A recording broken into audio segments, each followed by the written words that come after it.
আপনার সংক্ষেপে আপনার বেরাদার এগিয়ে নিয়ে যায় হাসিম কে ছিল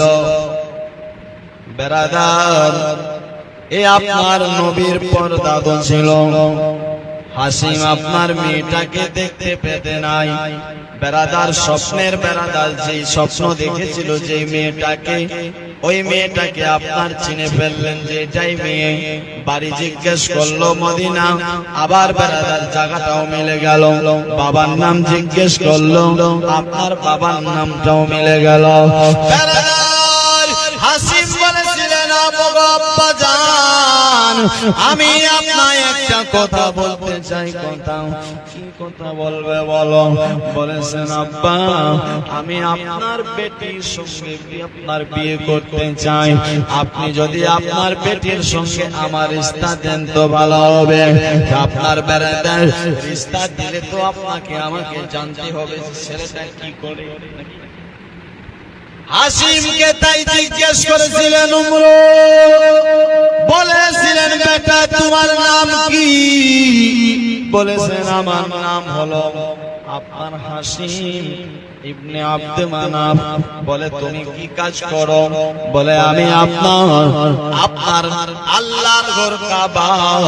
yani মক্কা আমি হলাম সরদার জোরে বলো আমি হলাম সরদার দোস্ত বন্ধুগণ বাবাজি আপনারে বলতে নাই তবে বলেছিলেন বেটা দাঁড়াও আমি আমার মেয়ের কাছ থেকে একটু পরামর্শটা নিয়ে নিই মেয়ের কাছে গেল পরে আপনার বলল মেয়েটা বলেছিলেন আব্বা আপনি যাতে রাজি আমিও তাতে রাজি মেয়ে হয়ে গেল রাজি আপনার বাবা আসলো তবে একটা শর্ত দিয়েছিল শর্তটা কি ছিল শর্ত হলো এটা বলেছিলেন আগো বেটা আমার বিয়ের সঙ্গে তোমার বিয়ে দেব তবে একটা আমার শর্ত আছে কি শর্ত বলেন বলে শর্ত হলো এটা বেটা রে আমার বেটিকে তো তুমি আপনার নিয়ে যাবে মক্কাতে কিন্তু বেটা আমার বেটি তো তোমার আপনার নিশ্চয়ই বাচ্চা আসবে আমার বেটি একদিন আপনার গর্ভবতী হবে ও বেটা তবে বাচ্চা কিন্তু মোদি আপনার মক্কায় জন্ম নেবে না যখন বাচ্চা জন্মের সময় হয়ে যাবে আমার বেটিকে তুমি আপনার মদিনা পাঠিয়ে দেবে আমার বেটি সালমা নিজের আওলাদকে মদিনায় জন্ম দেবে জোরে বলুন সুবহানাল্লাহ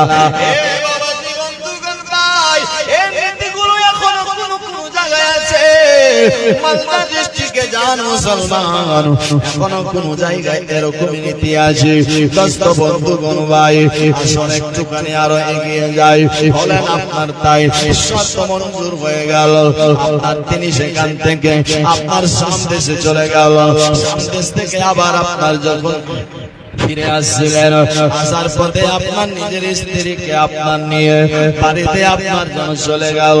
বেরাদার বাড়িতে যেতে নাই আবার তিনি কি করলেন কিছুটা দিন স্বামী স্ত্রী সংসার করলো তারপর যখন পেটে বাচ্চা চলে আসে যেন বেরাদার তার শ্বশুর আব্বার কথা মনে পড়ে গেছে আমার শ্বশুর আব্বা তো বলেছে তার বাড়িতেই জন্ম নেবে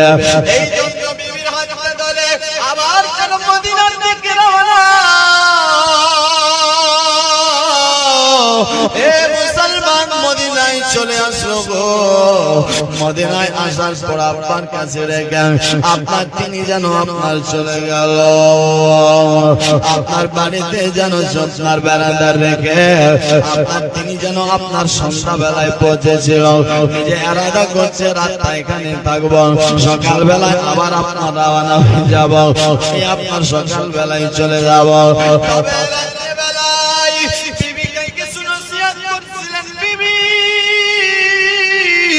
বর্তমান পরিস্থিতি ভালো না বেরাদার তখন এরকম ছিল যার স্বামী ছিল না তার ইজ্জত ছিল না বাবাজি আজ ইজ্জত পায় আমার মা খালারও তার জন্য ইজ্জত পাই গো একমাত্র আপনার আমার দয়ার নবী মুস্তাফার জন্য জোরে বলুন সুবহানাল্লাহ নবী আসার আগে তার মহিলাদের ইজ্জত ছিল না যার স্বামী ছিল না যার আপনার বেরাদার কেউ ছিল না বিবিকে বলছে বিবি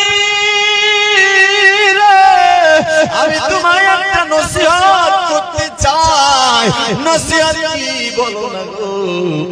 আমার মাথার তাল বলেছেন বিবিরা আমি যাচ্ছি বিদেশে কেন মৌতের কথা কেউ বলতে পারে না কার কখন মৃত্যু হয়ে যাবে কেউ জানে না ও বিবি শোনো না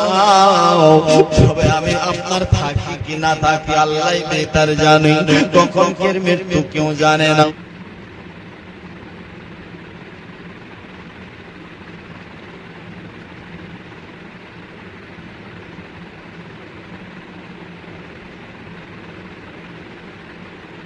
কিন্তু তোমার পেটে বিবি বাচ্চা আছে বিবিরা তোমার পেটে যে বাচ্চা আছে রে বিবি জানি না সে বেটি হবে কি বেটা হবে বিবিরে তুমি তার হেফাজত করবা তাকে মারতে দেবে না তাকে দুনিয়ার বুকে লালন পালন করবা হে মুসলমান ভাই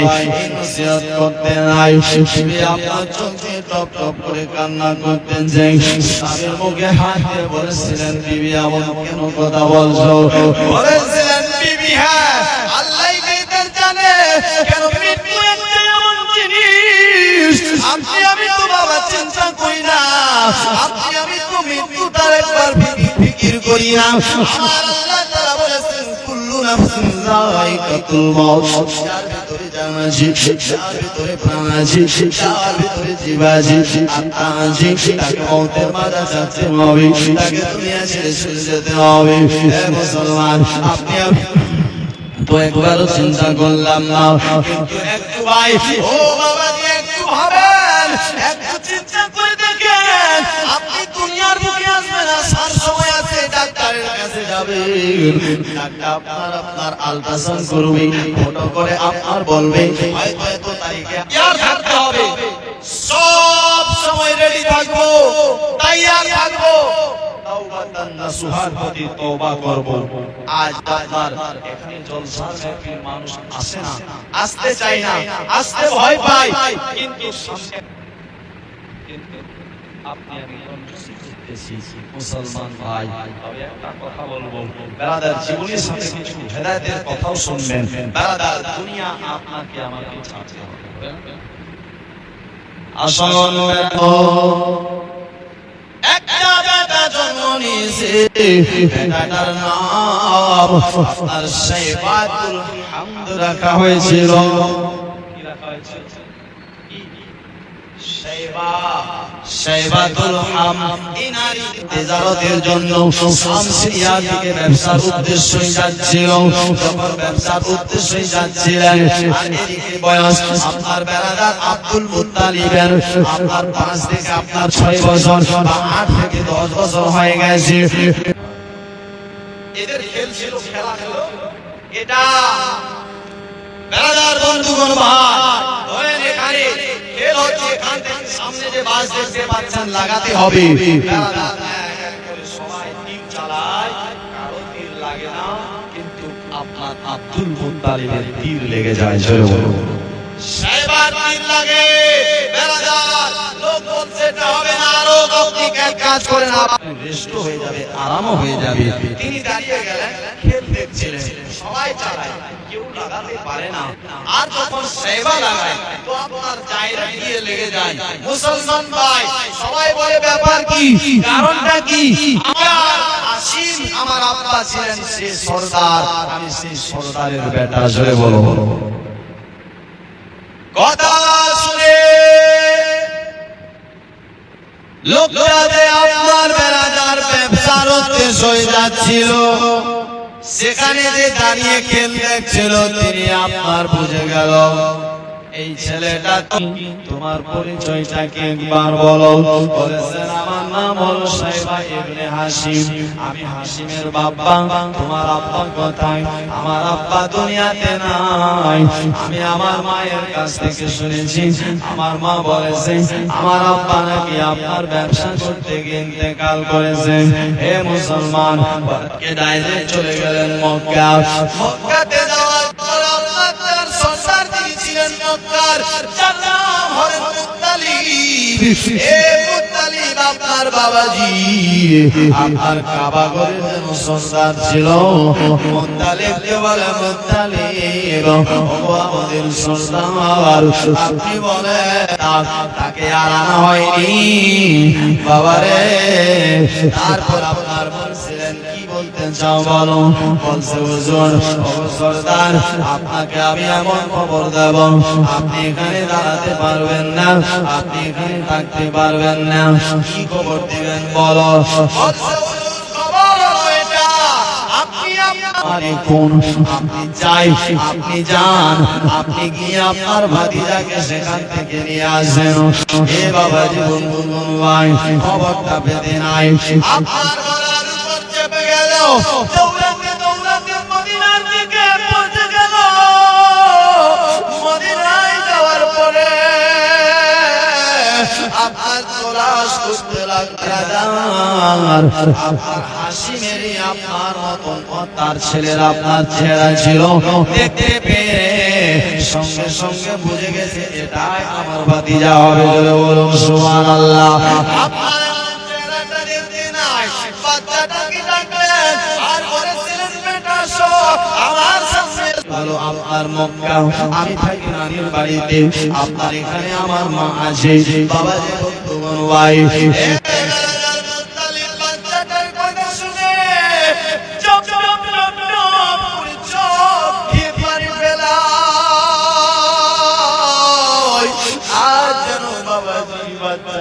বুকের মধ্যে জড়িয়ে ধরে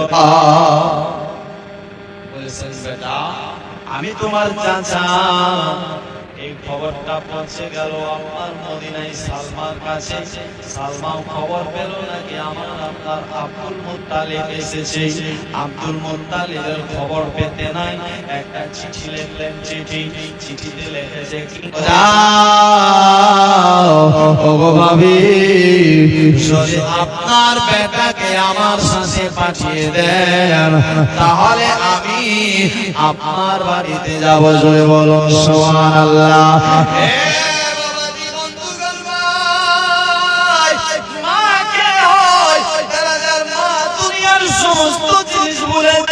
আমার বাচ্চা কষ্ট পাবে সেই জন্য মা